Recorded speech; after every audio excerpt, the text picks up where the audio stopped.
Avec les sacrifices que j'ai dû faire dans ma vie, je suis incapable d'accepter qu'on me dise que j'ai de la chance.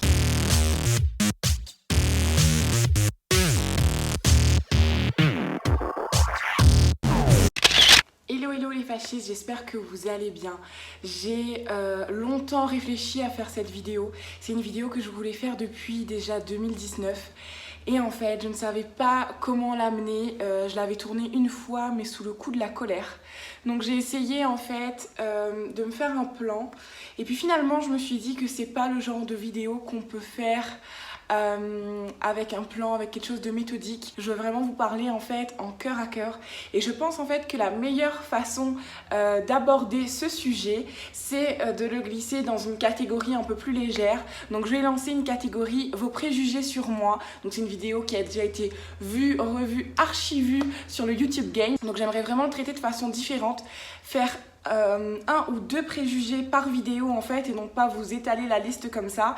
Et ce que je ferai, c'est que sur Instagram, c'est le réseau où je suis le plus présente et où c'est le plus facile d'échanger avec vous, je vous demanderai en fait de me donner vos préjugés sur moi. Donc voilà, je trouve que ça rend la chose un peu plus légère, ça me permet de dédramatiser aussi et de vous répondre honnêtement. On va commencer en fait par le fameux Letty, tu as de la chance. Je l'ai lu je sais pas combien de fois durant mes vacances dernières, et je suis tellement pas d'accord avec ça, et j'essaie de vous répondre toujours avec bienveillance, mais parfois je vous avoue que ça m'agace un peu. Je suis humaine comme tout le monde, mais en fait c'est un concept avec lequel je ne suis absolument pas d'accord, et ça va peut-être faire débat, mais pour moi dans la vie, le coefficient chance, il est peut-être de 1 voire 2%. J'y crois très peu, c'est pour ça que je joue très peu au loto.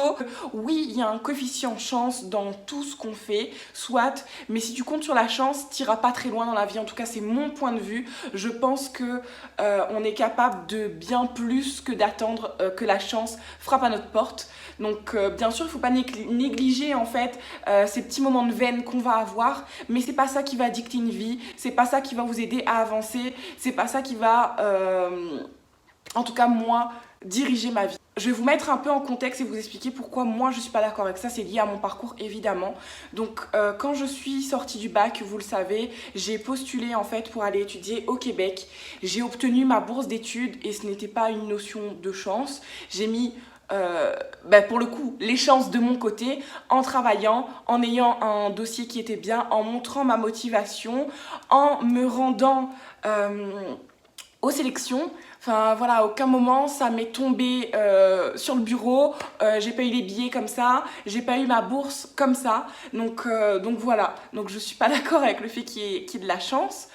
Ensuite, une fois que je me suis rendue en études supérieures, j'ai eu mon diplôme parce que j'ai travaillé, parce que j'ai donné le meilleur de moi-même, parce que j'ai fait des sacrifices. Je suis partie, j'ai laissé ma famille derrière, j'ai laissé ma relation derrière parce que j'étais déjà en couple à l'époque. Donc j'ai sacrifié ma relation pendant 3 ans. On a été dans une relation à distance pendant 3 ans. Il n'y a pas de coefficient chance, il n'y a que du travail, de la volonté, de la détermination. Donc voilà. Donc ensuite, quand je suis rentrée du Québec, vous savez déjà tout ça, je vous ai fait quelque chose sur mon parcours scolaire, mais en gros, j'ai dû travailler dans un domaine qui ne me plaisait pas pour pouvoir avoir une stabilité financière et m'assumer.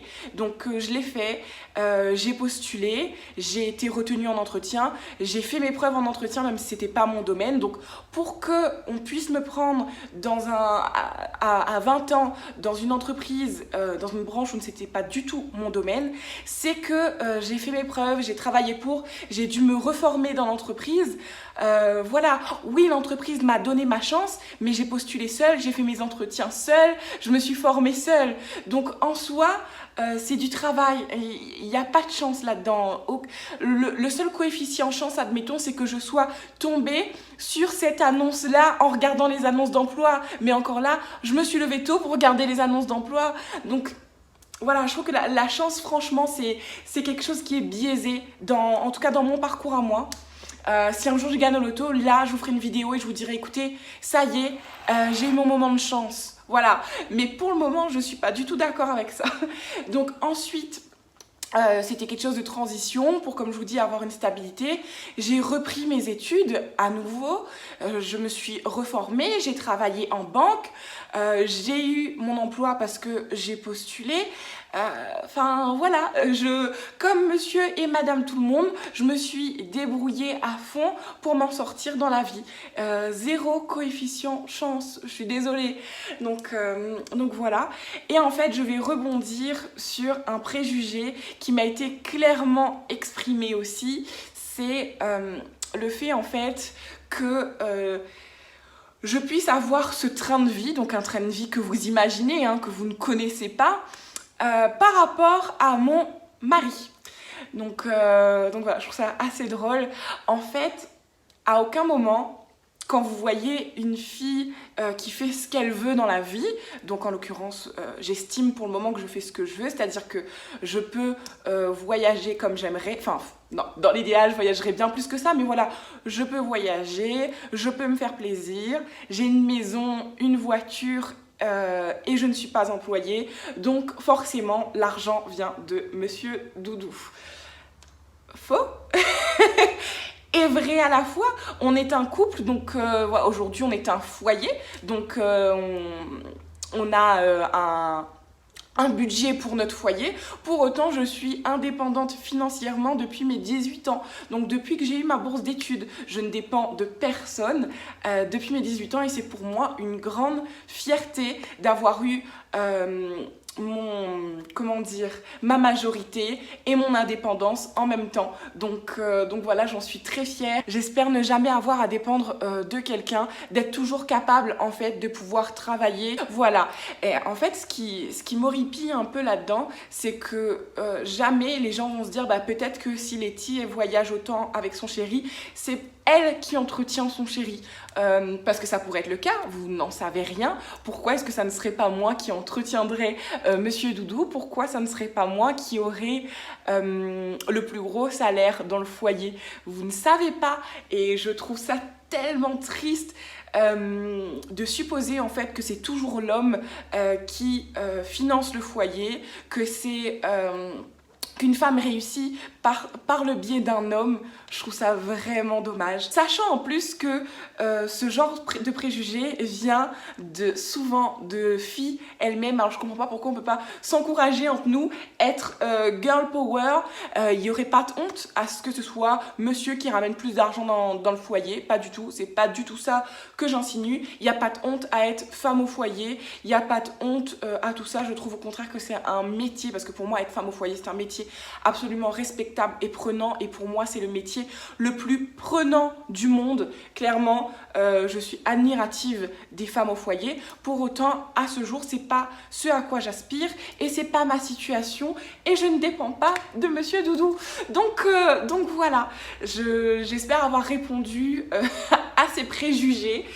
Si c'était le cas, je pense pas que j'aurais eu du mal à vous le dire, je vous l'aurais dit simplement parce qu'en fait, admettons que je dépendrais totalement de Monsieur Doudou et qu'on aurait un beau train de vie et qui me financerait des voyages, mon shopping, je sais pas, tout en fait. Il est où le souci? Si je peux être avec quelqu'un que j'aime, qui en plus a une super bonne situation et qui n'a pas de problème avec le fait de m'entretenir, même si j'aime pas trop ce terme, le problème il serait où?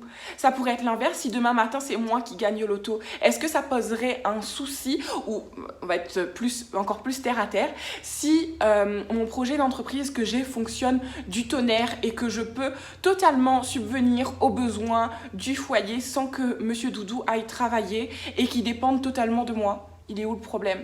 Ça ferait quoi? Ça ferait de lui quelqu'un d'entretenu?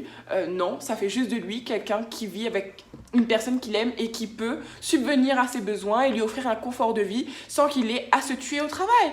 Donc, voilà, je vois pas le souci. Moi, je sais que j'ai besoin d'être active, j'ai besoin de faire des choses, d'avoir des projets. Donc, je pense que même si je gagnerais au loto, je travaillerai pour moi, toujours, parce qu'à ce jour, déjà, je travaille pour moi. Mais voilà, je me lancerai dans des choses qui me stimulent, qui me donnent envie de me lever chaque matin.